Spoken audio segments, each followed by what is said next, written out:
el libro de Levítico, y en esta mañana nuestro tema es la ordenación sacerdotal. Ordenación sacerdotal. En esta mañana vamos a entender lo que es un sacerdote y el propósito de Dios del sacerdocio, ilustrado desde luego con el Antiguo Testamento.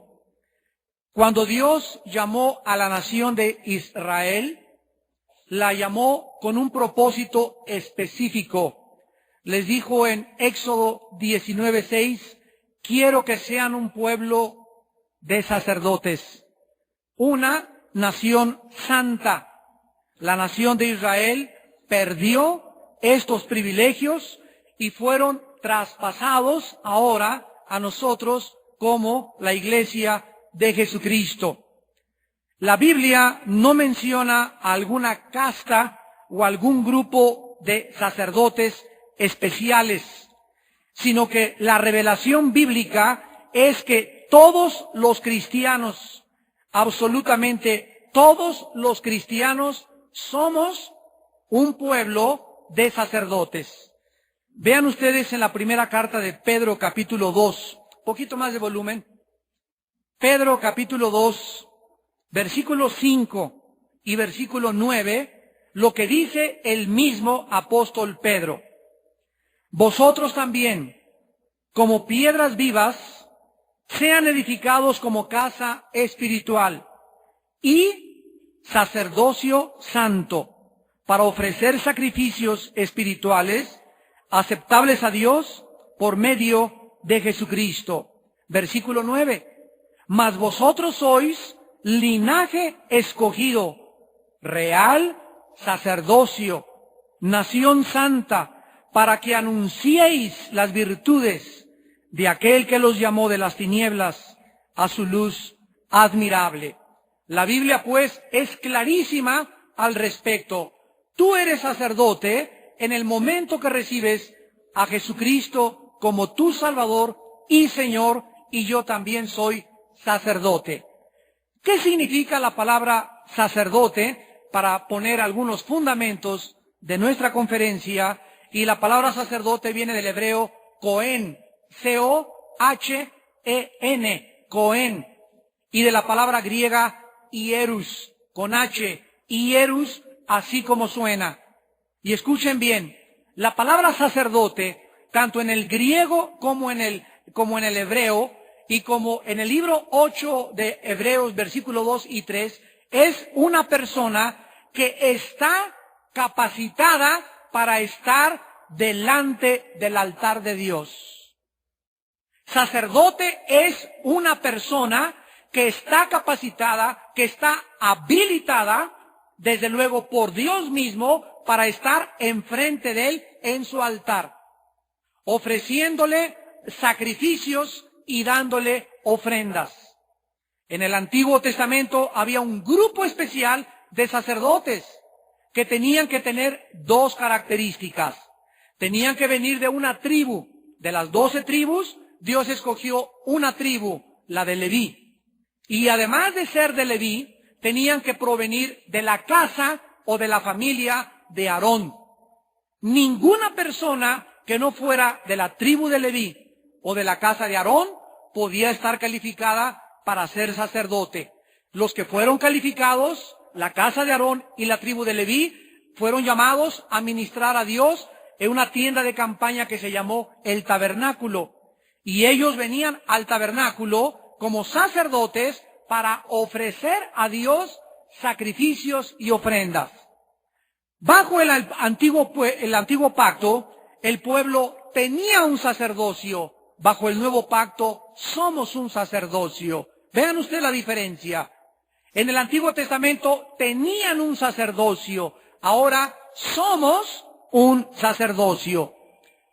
El sacerdocio cristiano es una de las doctrinas más preciosas de nuestra fe. Y esto significa que todos nosotros, como cristianos, tenemos la obligación, la responsabilidad moral, el llamado de presentarnos ante el altar de Dios, ante la presencia de Dios, para todos los días decirle al Señor: Padre, te vengo a ofrecer esto, te vengo a ofrecer aquello, nada más que con la diferencia de que ya no le traemos ofrendas ni sacrificios, sino que ahora dice Romanos 12:1, nuestros sacrificios tienen que ser vivos. Les ruego por las misericordias de Dios, Romanos 12:1, que presentéis vuestros cuerpos en sacrificio vivo. Diario ahora, como sacerdote del Dios Altísimo, tengo que venir, tienes que venir temprano en la mañana, nos levantamos temprano, abrimos la palabra y vengo a decirle, Padre, hoy te ofrezco, no mi dinero, no mi casa, te ofrezco mi cuerpo. Es lo que Dios demanda, nuestro cuerpo. Hoy no voy a ver nada que te desagrade, no voy a oír nada que te desagrade, mis manos, mis pies van a ser dirigidos para hacer tu obra, mis pies no me van a llevar a lugares que son desagradables para ti. Todo mi cuerpo, todo mi soma, todo aquello que es físico dentro de mi vida, te lo ofrezco. Este sacrificio de nuestro cuerpo es porque nuestro cuerpo es el templo de Dios. 1 Corintios 6, 19 y 20. ¿Qué no saben que sus cuerpos son templos de Dios? Entonces, si yo le ofrezco todos los días a Dios mi cuerpo, al sentarme a desayunar, no voy a comer todos los días chicharrón, ni carnitas de puerco, ni chorizo. ¿Por qué? Porque mi cuerpo tengo que cuidarlo. Ya no es de Dios. Ya no puedo hacer lo que quiera con mi cuerpo. Ya no puedo comer lo que yo quiera. Tengo que cuidar mi colesterol, tengo que cuidar mi azúcar, cuidarme de grasas, comer carne lo menos que pueda y comer 3, 4 frutas diarias y muchas verduras y 3, 4 litros de agua. Es la única forma de llegar a los 70, 80 años de edad, de forma con energía, porque la energía que tenemos, escuchen, es el resultado de lo que comemos. Ay, hermana, ya no puede, ¿qué? Se comió un litro de atole la hermana anoche. Ay, hermano, pues fíjate que me falta energía, ore por mí para que me sacude el Espíritu Santo y tiene 300 de colesterol, hermana, hace 4 meses. Y no podemos funcionar en el reino de Dios como sacerdotes sin entender que son nuestros cuerpos el lugar donde habita Dios. Vamos pues en esta mañana a ver la manera en Levítico 8, cómo una persona se convertía en sacerdote de Dios. El proceso está ilustrado en la ceremonia de ordenación de Aarón y de sus hijos. Y vamos a ver los pasos de este proceso para que nos ilustren la manera de cómo nosotros también somos ordenados y llamados a ser sacerdotes. Dice Levítico capítulo 8, versículo 1 al 5, en primer lugar, el llamado al sacerdocio. Habló Jehová a Moisés diciendo, toma a Aarón y a sus hijos con él. Y las vestiduras, 1, 2, el aceite de la unción, 3, el becerro de la expiación, 4, los 2 carneros, y 5, el canastillo de los panes sin levadura. Y reúne a toda la congregación a la puerta del tabernáculo de reunión. Hizo pues Moisés como Jehová le mandó, y reunió la congregación a la puerta del tabernáculo de reunión. Y dijo Moisés a la congregación, esto es lo que Jehová ha mandado hacer. Aquí observamos que no cualquier judío, no cualquier persona podía ser sacerdote, sino aquellos a quienes Dios había designado soberanamente para que fungieran como sacerdotes, Aarón y sus hijos. Para ser sacerdote en el Antiguo Testamento, entonces, tenían que nacer de la familia correcta. Y de esta manera, nosotros también recibimos el sacerdote, naciendo únicamente dentro de la familia de Dios. No hay ninguna forma en que ningún ser humano pueda convertirse en un sacerdote de Dios más que naciendo a través de la familia correcta. No a través de los mormones, no a través de aquella religión, no a través de los testigos de Jehová, no a través de los gurús, no a través de las sectas, sino a través del pueblo y la familia de Dios. Dice Juan 1, 12 y 13, a todos los que le recibieron, a los que creen en su nombre, les dio la potestad de ser hechos hijos de Dios. En esta mañana no es la familia Pérez por allá y la familia Juárez por allá y la familia Ramírez por acá. En esta mañana todos somos una y la misma familia. Por eso la persona que está a tu lado es tu hermano y lo tienes que respetar, que nadie ofenda ni lastime ni agravie a ningún hermano en Cristo. Ya lo vimos el martes en el estudio de Abraham, porque hay maldiciones para la persona que trata de lastimar a un hijo de Dios.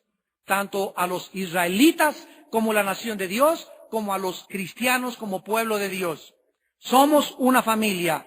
Ahora bien, veamos en segundo lugar que después del llamamiento y de la familia, dice el versículo 6. Entonces Moisés hizo acercarse a Aarón y a sus hijos y los lavó con agua. El primer paso para que una persona en el Antiguo Testamento se convirtiera en sacerdote era ser llamado por Dios y pertenecer a la familia correcta. Y el segundo paso ya en el proceso era lavarlos, lo que simboliza la limpieza de sus pecados, porque las personas que eran sacerdotes representaban al Dios Santo y se ponían en el altar de Dios y traían la representación de todo el pueblo ante Dios. Cuando yo vengo en la mañana y le pido, Padre, te pido por mi hijo. Cuando tú vas en la noche y le pides por tu esposa. Cuando te paras delante de Dios como sacerdotisa o como sacerdote que somos y le dices, Padre, dame trabajo. Tenemos que recordar que tenemos que venir lavados.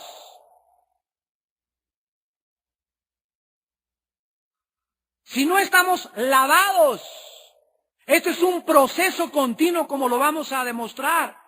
El momento que recibimos a Cristo, dice Tito capítulo 3 versículo 5, que fuimos lavados por medio de la regeneración del Espíritu Santo. Dice Efesios 5, 25 al 26, que fuimos lavados y santificados en la palabra de Dios.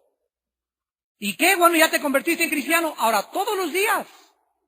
Los sacerdotes se les pegaba el polvo del camino y todos los días sudaban.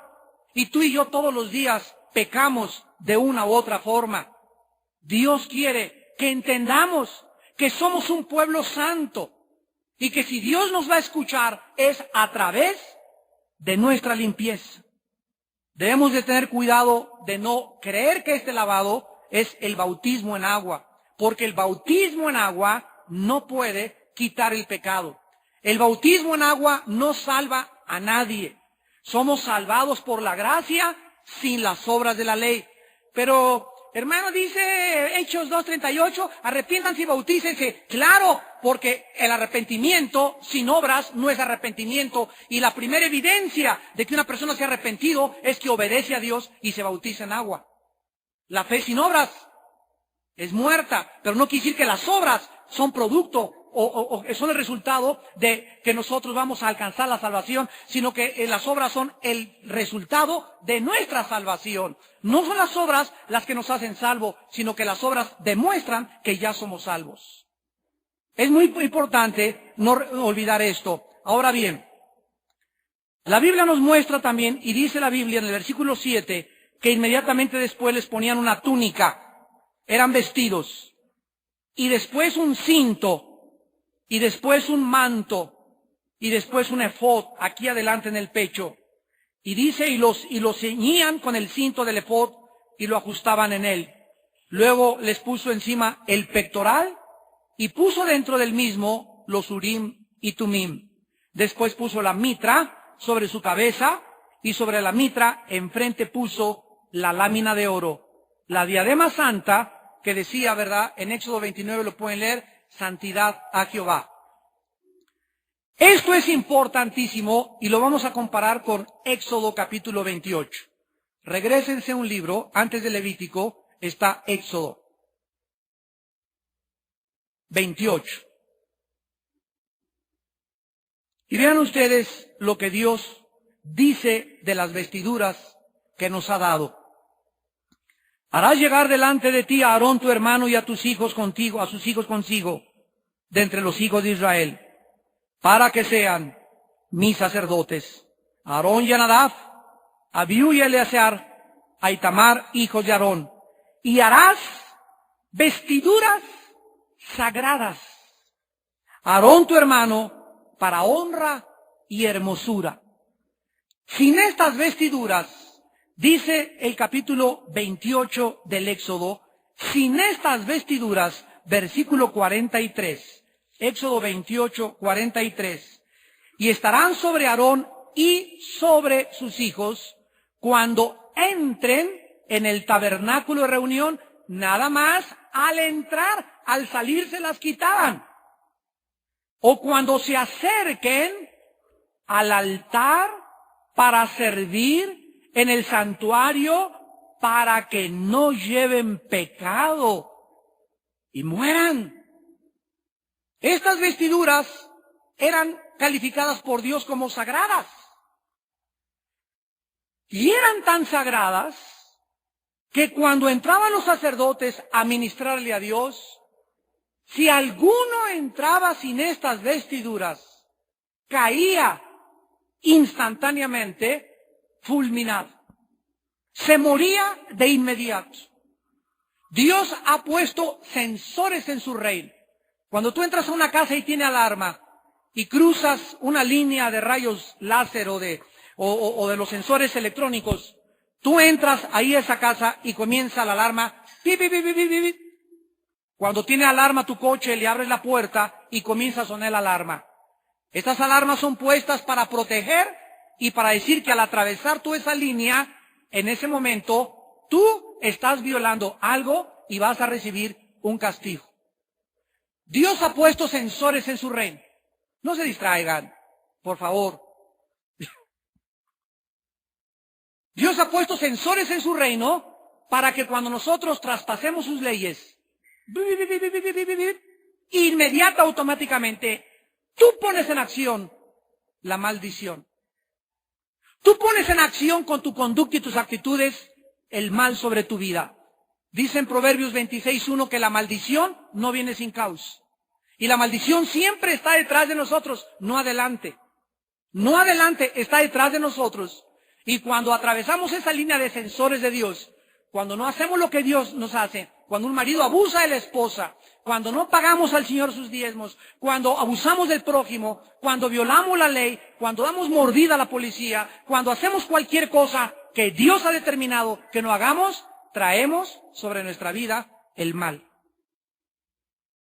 Y Dios lo hace con un propósito santo para protegernos y guardarnos, y que en ese momento, cuando nos esté yendo mal, por causa de que violamos una ley de Él, nos volvamos a Él con todo nuestro corazón. El propósito de Dios detrás de esto es que nos volvamos a Él con todo nuestro corazón. Los sensores, el mal que viene a nuestra vida, nos está avisando, regresa a mí, dice el Señor. Y seré amplio en perdonarte y tener de ti misericordia. Ahora bien, vamos a entender esto de las vestiduras. ¿Se acuerdan ustedes cuando Adán y Eva pecaron? ¿Qué fue lo primero que hicieron Adán y Eva? ¿Qué hicieron? Lo primero que hicieron fue tapar sus órganos sexuales. En ese momento, antes del pecado, andaban como niños de 5 años, iban para arriba y para abajo. Tú agarras a 2 niños de 3 y 4 años y los metes a una tina, un niño y una niña, y ni siquiera tienen conciencia de que están desnudos. Pero ya no metes a una niña de 8 ni un niño de 7, ¿verdad? Algo pasó entre los 4 o 5 años, o 6 años más o menos, que el ser humano cobra, ¿qué cosa? Conciencia de ¿qué? De su desnudez. Y de alguna otra forma, ya una niña de 7 años que hace esto, ¿verdad? Y un niño también, no me vais a ver, me voy a cambiar. Le dice mi hijito a mi hijita, ya comienzan a cuidarse cuando se van a cambiar. Han despertado a la conciencia. Y ven ahora eso como una vergüenza. Cuando ellos hicieron esto, Adán y Eva estaban tratando de ellos mismos darnos una ilustración de que el ser humano sabe que ha pecado. Y el ser humano, como sabe que ha pecado, y no sabe dónde está el vestido que le va a cubrir, se tapa. Y las vestiduras se llaman religiones. El ser humano a través de la historia es mormón, judío, es musulmán, pero todas son hojas de higuera. Porque la Biblia es la única revelación que nos da Dios de que Él es el que nos tapa. No tú ni yo, sino es Dios el que nos tiene que cubrir nuestra vergüenza, nuestra desnudez espiritual delante de sus ojos. Dice la Biblia que entonces Dios les quitó las hojas de higuera y por primera vez en Génesis 3, versículo 21, se presenta por primera vez en la Biblia el primer mensaje del Evangelio ilustrado en símbolos. Miren lo que hizo Dios. Dios tuvo que matar un animal porque les dio cubiertas de animales. O sea, hubo derramamiento de sangre. En segundo lugar, fue Dios el que los cubrió. Y en tercer lugar, una vez cubiertos, Adán y Eva ya no tenían que esconderse de Dios. La Biblia nos muestra que se arrepintieron y fueron salvados. Y esta cubierta de Dios es la que los sacerdotes en el Antiguo Testamento representaban la justicia de Dios. Dios es justo, nosotros somos injustos. Romanos 3:10, no hay justo ni aun uno. Dios en la cruz del Calvario nos muestra la justicia. Al pagar un inocente por nosotros, no puede haber ningún ser humano que diga que Dios es injusto. Porque si una persona dice, ¿qué culpa tengo que Adán y Eva pecaron? Dios te contesta, aunque no hayas tenido culpa, tu culpa no es de que hayan pecado. Tu culpa es que ahora tienes la medicina y no te la quieres tomar. Dios puso el mundo como una balanza al principio. Adán desbalanceó el equilibrio al pecar y todos nacemos desde Cristo para atrás arrastrados por el pecado. Esto es lo que se llama, por el pecado entró por un hombre, Romanos 5. Pero Dios hace el equilibrio y manda a su Hijo. Y desde hace 2000 años la balanza está así. Por un hombre entró el pecado, por otro hombre entró la justicia, la salvación, y por la obediencia de un hombre vino la salvación a nosotros. Ahora, los que han nacido de Cristo en nuestros días no pueden decir, ¿qué culpa tengo yo que Adán haya pecado? Porque naces en la balanza. Si tú pecas, haces lo mismo que Adán. Y si haces lo mismo que Adán, la medicina es la misma, Jesucristo. Así que nadie puede acusar a Dios de injusticia, porque Dios fue justo al morir Él por nosotros. Ahora bien, Cristo está en la cruz colgado y la Biblia dice que Él es el único justo. Y su vida fue perfectamente justa ante los ojos de Dios.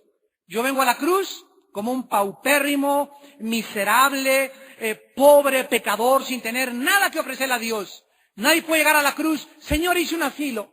Señor, hice 3 conventos de monjitas. Señor, me fui a la villa 50 veces. Señor, no hay nada que podamos traerle a Dios. Tenemos que venir como pobres, paupérrimos, pecadores, miserables y decirle en la cruz, Señor, no tengo nada que ofrecerte. He matado, he abortado, he asesinado, he echado mentiras, he fornicado, maté a 4 de mis hijos, he matado a 30 personas. No importa el grado ni la cantidad de pecados, cuando vienes a la cruz, así Dios te viste. Y lo que Dios nos pone se llama justicia. Nos viste con la justicia de Jesucristo. Y ahora yo ya soy cristiano y yo no digo que yo soy justo. Soy justo porque tengo una justicia imputada. Una justicia que no es de mis méritos propios. Una justicia, un saco que no me lo merecí ni me lo gané por lo bien que me porté. Un saco, un vestido que Dios me regaló en su gracia y en su soberanía. Y ahora camino ante los hombres y delante de Dios y tengo siempre que recordar que esta justicia es de Jesucristo. Ahora Dios me dice, eres justo, te declaro justo, no porque lo hayas ganado, sino porque mi Hijo lo hizo por ti y te dio su justicia, y ahora somos justificados por la fe, tenemos paz para con Dios mediante Jesucristo. Romanos 5:1. Ya estoy vestido, ya soy cristiano, ya me vistió Dios. Ahora este vestido, esta justicia, yo la tengo que cuidar. Esta justicia yo tengo que manifestarla diario. Cuando me levanto en la mañana, me levanto así. Ya dormimos 8 horas, ayer fui justo, ayer me porté bien. Todos los días tengo que vestirme, y le llama Efesios 12 al 18, la armadura de Dios. Esta justicia que Dios me dio cuando recibí a Cristo es mi protección. Es mi protección. Y ahora tengo que vestirme con esta justicia todos los días. Porque si yo no practico esta justicia, abro mi vida y mi armadura a los dardos de fuego del maligno. Satanás solamente espera que hagas esto. Mira, un hoyito así, un hoyito que le abras en tu vida. Un hoyito en tu vida que no seas justo. Una vida en tu vida que no pagues lo que debes. Un hoyito en tu vida que seas un tranza. Un hoyito que vendas un carro que tiene un defecto y no le dices a la persona que tiene un defecto. Cualquier acción en la que quieras abusar del prójimo te abre el hoyo de tu armadura y Satanás se mete por ahí. Y te va a lastimar con alguna enfermedad, te va a lastimar con problemas mentales y te va a lastimar haciendo que te alejes de Dios. En quinto lugar, dice Levítico 8, versículo del 10 al 13, eran ungidos. Tomó Moisés el aceite de la unción y ungió el tabernáculo y todas las cosas que estaban en él y las santificó. Y roció de él sobre el altar 7 veces y ungió el altar y todos sus utensilios y la fuente y su base para santificarlos. Y derramó del aceite de la unción sobre la cabeza de Aarón. Y lo ungió, ¿para qué cosa? Para santificarlo. Esta unción era la fabricación, de acuerdo a Éxodo 30, del 30 al 33, de un aceite especial, compuesto por materiales especiales. Y este aceite, fabricado especialmente para los sacerdotes, tenía que ser usado nada más para las cosas de Dios. De acuerdo a la Biblia, el aceite es un símbolo de la unción que cada cristiano recibe cuando el Espíritu Santo llega a nuestra vida, y en ese momento, al entrar el Espíritu Santo a mi vida, pero primero me llamó Dios, después me lavó Dios con su sangre preciosa. Veamos los pasos. En tercer lugar, Dios me da su justicia y después Dios me da su unción. Primera de Juan, capítulo 2, en el Nuevo Testamento. Versículos, Primera de Juan, capítulo 2, ¿ya la tienen? Versículos 20 y 27. Pero nosotros tenemos la unción del Santo y conocemos todas las cosas. ¿Qué dice la Biblia? ¿Tienes o no tienes la unción? Entonces, ¿por qué muchos de nosotros, de una forma, pongan mucha atención a lo que les voy a decir, de una forma no bíblica, pedimos otra unción?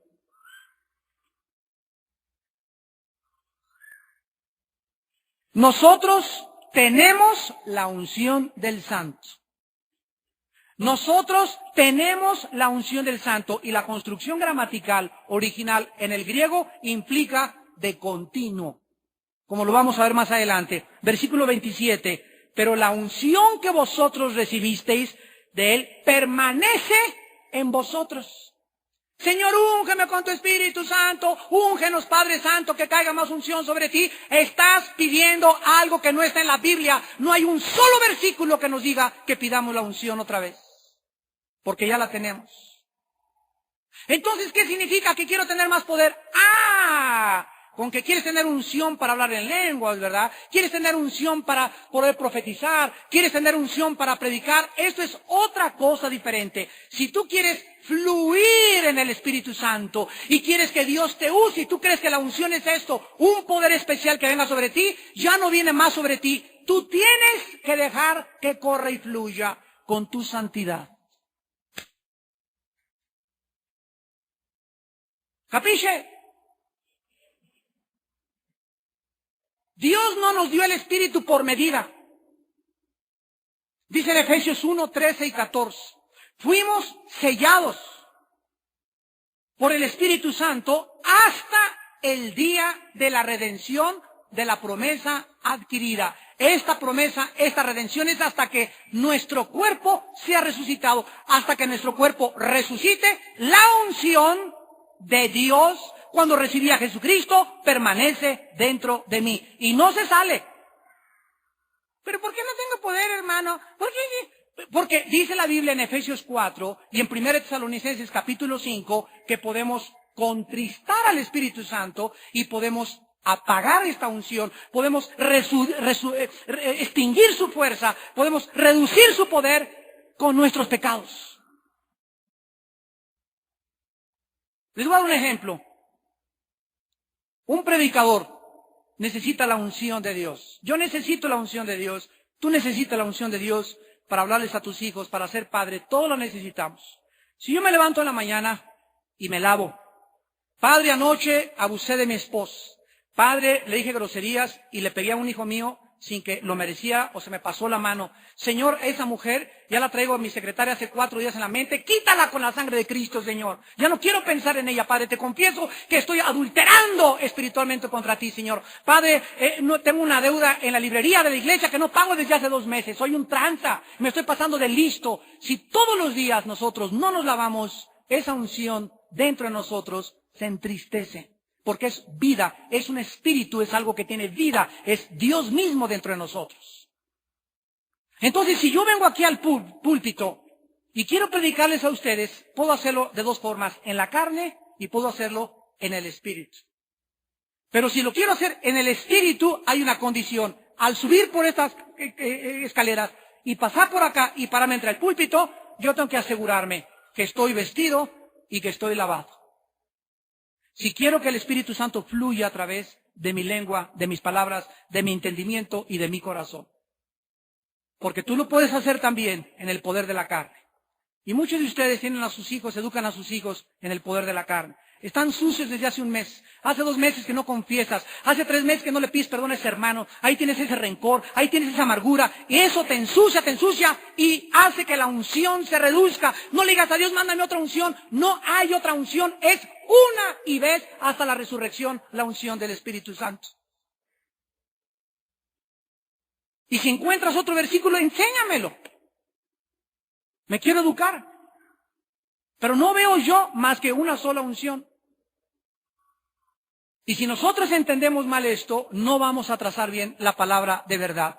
La Biblia nos muestra que el cristiano ya no debe pedir a Dios otra unción. Úngeme con tu espíritu, porque le estás diciendo que es un mentiroso. Fíjate lo que estoy diciendo. Le estás diciendo a Dios, no creo que tenga la unción. Y Dios te dice, checa la Biblia. 1 Juan 1, 2, 20 y 27. Yo te digo que estás ungido y que permanece en ti. ¿Por qué entonces no me crees? Señor, ayúdanos. Y finalmente dice, penúltimo lugar, el versículo 22, Levítico 8, que los sacerdotes se les prometía cubrir todas sus necesidades. Versículo 22 de Levítico 8. Después hizo que trajeran el otro carnero, el carnero de las consagraciones, y Aarón y sus hijos pusieron sus manos sobre la cabeza del carnero y lo degolló. Tomó Moisés de la sangre, lo puso sobre el lóbulo de la oreja derecha, sobre el dedo pulgar de su mano derecha y sobre el dedo pulgar de su pie derecho. Los hizo acercar después a los hijos de Aarón y puso Moisés de la sangre sobre el lóbulo de sus orejas derechas, sobre los pulgares de sus manos derechas, sobre los pulgares de sus pies derechos, y roció Moisés la sangre sobre el altar. Versículo 33. De la puerta del tabernáculo de reunión, no saldréis en 7 días, hasta el día que se cumplan los días de vuestras consagraciones, porque por 7 días seréis consagrados. Dice el versículo 32, y antes de todo, Moisés le dijo, hiervan la carne a la puerta del tabernáculo, coman allí con el pan, según yo he mandado, Aarón y sus hijos la comerán. Hermanos y hermanas en Jesucristo, dice Mateo 6:33, búsquenme, dice el Señor, y mi justicia, o sea, busquen diario traer, ¿qué cosa? El manto de mi justicia, es lo que significa, busca el reino de Dios y su justicia, sean justos con la gente, paguen sus diezmos a Dios, no deban nada, no defrauden nada a su hermano, no anden por ahí evadiendo impuestos, ustedes sean justos y las demás cosas se las daré por añadidura. Cuando un cristiano llega al grado de pedir prestado, es un cristiano que ha atravesado los sensores de Dios. Y el pedir prestado te está diciendo, está sonando la alarma, porque yo soy hijo de Dios, y joven fui y no he envejecido, ni he visto justo desamparado, ni su descendencia que mendigue pan. Yo no quiero que pidas prestado, sino que prestes, dice el Señor. Yo no quiero que seas cola, sino cabeza. Yo no quiero que estés arriba, sino que estés abajo, sino que estés arriba. Pero tus iniquidades, tus actitudes, tu conducta han impedido, dice Dios, mi bendición a tu vida. ¿En qué, Señor? Dice Malaquías 3:8-10, ¿me has robado? No, Señor, yo te he pagado tus diezmos. Ok, pero entonces no has pagado otras deudas o estás haciendo otras áreas financieras en las que estás administrando mal tu dinero. Y miren, cuando un cristiano comienza a hacer un negocio y le falla, y otro negocio y le falla, y no tiene habilidad para administrar, y no le salen bien las cosas materialmente, hay una maldición financiera detrás de su vida. Hay un mal en la vida de esa persona. Cuando un cristiano no prospera y no prospera y no prospera y no prospera, es porque hay algo en su vida. Porque dice 2 Corintios 9, del 10 en adelante, poderoso es Dios para hacer que en ustedes sobreabunde, para que teniendo todo en todas las cosas, abundéis en buenas obras. Poderoso es Dios para que yo pueda tener siempre, no el diezmo, sino para que tenga aún más y pueda dar en abundancia a la obra de Dios. Pero cuando esa bendición yo la detengo y no doy, sino que le echo y le echo y le echo y le echo, detengo la bendición de Dios. Y ahora aunque tengo y puedo seguir teniendo más, no me va a alcanzar. Y así puedes tener 2 millones de pesos más o 2,000 pesos más de sueldo y 3,000 pesos más de sueldo y 4,000 pesos de sueldo, pero si la bendición de Dios no está en tu vida, aún lo que tengas no te alcanzará. Nunca tendrás suficiente porque hay una maldición. Y la maldición no viene sin causa.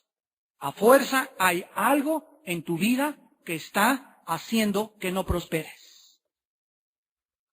El otro día me decía un hermano, Armando, fíjate que me regalaron un coche y no te imaginas las envidias de mis hermanos.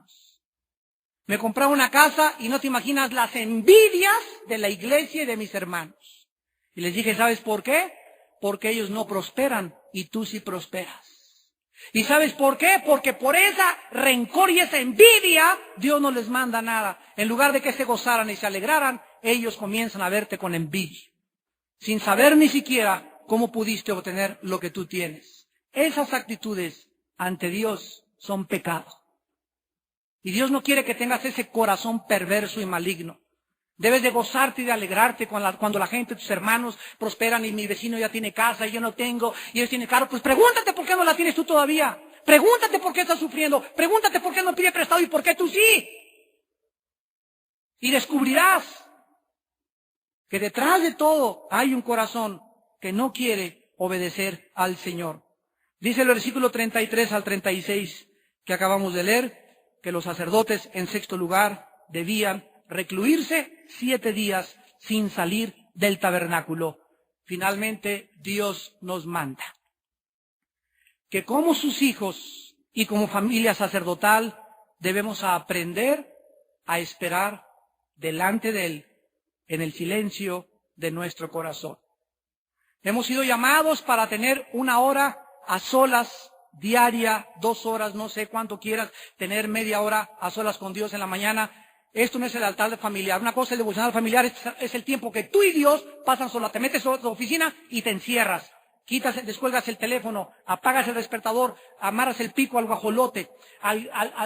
Todo absolutamente lo arreglas para que nadie te perturbe, nadie te moleste. Necesitamos sensibilizarnos a aprender a oír su voz.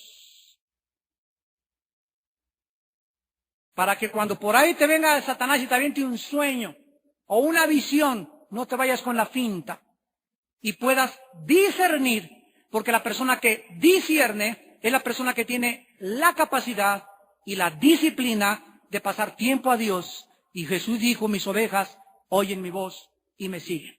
Y no siguen la del salteador ni la del falso profeta. Cuando estás tan acostumbrado a estar a solas con Dios, y a pasar días con Dios, y ayunar si puedes un día a la semana, y pasar 3 o 4 o 5 horas a Dios, encerrarte con Dios y con la Biblia, te sensibilizas.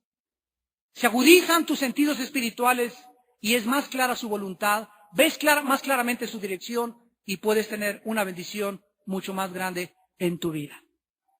Somos el sacerdocio de Dios y Dios quiere que nosotros aprendamos a vivir delante de Él. Dice en Marcos 1:35 que Cristo se levantaba cuando el sol no había salido y se iba a un lugar, vean lo que dice la Biblia, Marcos 1:35, a un lugar desierto. A las 8 de la mañana ya estaba la gente, el panadero, el lechero, el ciego, el mudo, y necesitaban ministrar al mundo. Pero Jesús, antes de enfrentarse al mundo que diario le esperaba, primero, al levantarse, apartaba para tener un tiempo a solas con Dios. Por no tener este tiempo como sacerdote de Dios a solas con Dios, por no encerrarte en el santuario con Dios, dice Jeremías 23:18, quien estuvo en el secreto de Jehová y oyó y vio su voz. Y dice los versículos más adelante, si ellos hubieran estado conmigo en el secreto, le hubieran hecho saber a mi pueblo sus malas obras y se hubieran arrepentido. Por la causa que tú no tienes tiempo a solas con Dios, tus consejos a tus hijos no prosperan. Por la causa que no tienes tiempo para Dios, pero eres muy activo, la carne es muy activa por afuera, no tienes sabiduría para levantar tu negocio. Por causa que no tienes tiempo para Dios, no puedes tener la sabiduría para poder administrar tu negocio. Todo tiene una causa, todo tiene un origen. Nuestra lejanía de Dios. Separados de mí, nada podéis hacer. Oremos. Padre, te damos gracias por tu palabra y por habernos hecho reyes y sacerdotes delante de ti. Gracias porque tú eres el único que tienes la prerrogativa de decir quién es sacerdote. Los hombres no hacen sacerdotes a nadie, porque nadie tendría ninguna autoridad si no viniera del cielo. En tu palabra están las condiciones para fungir como sacerdotes. Que nacer de nuevo. Al nacer de nuevo, entramos y formamos parte de la familia de los sacerdotes, de los ungidos, de las personas que tienen la presencia de tu Espíritu Santo en sus cuerpos y que ahora el Espíritu Santo les ruega que no ensucien sus cuerpos, que les den mantenimiento a sus cuerpos, que hagan ejercicio con sus cuerpos, que mantengan la salud de sus cuerpos, porque no son nuestros, son tuyos, Señor. Tú nos compraste. Tú nos pides ahora que tengamos tiempo de estar contigo para arrepentirnos todos los días del polvo y de la mugre que se nos pega en el camino hacia la vida eterna. Que nos lavemos con la sangre preciosa de Jesucristo. Nos pides que nos vistamos, porque lo contrario a esto es creer que nos dura para 2 días la vestidura. Pero cuando dice la palabra de Dios, vístanse con la armadura de Dios, implica algo diario. Diario es la lucha. Diario hay guerra. Diario hay ataques. Y diario también. Y nuevas son sus misericordias. Gracias por tu justicia, Jesucristo, que no es nuestra, es tuya. Tú nos las has dado como un regalo para que nunca creamos que nuestras obras, sin tu justicia, serán aceptadas. Solo en la justicia del Hijo de Dios, Dios nos acepta vestidos como sacerdotes. Y te damos gracias por el Espíritu Santo, que no se va a salir de nosotros nunca, nunca, hasta la resurrección. Ahí lo tenemos, aquí permanece y diario nos quiere guiar, fortalecer, porque es un espíritu de poder y dominio propio. Gracias por tu palabra que nos muestra la verdad y nos quita la ignorancia. Las tradiciones que están en tu iglesia y que han entrado por tradiciones y no por la teología de tu Espíritu Santo. Te damos gracias por tu palabra, bendita sea tu palabra, porque ella es la que nos sostiene, ella es nuestra fuerza y ella nos hace confiar en ti. Señor Jesús, bendito seas, te alabamos. Te glorificamos, Jesucristo, Santo de Dios, Santo de Dios.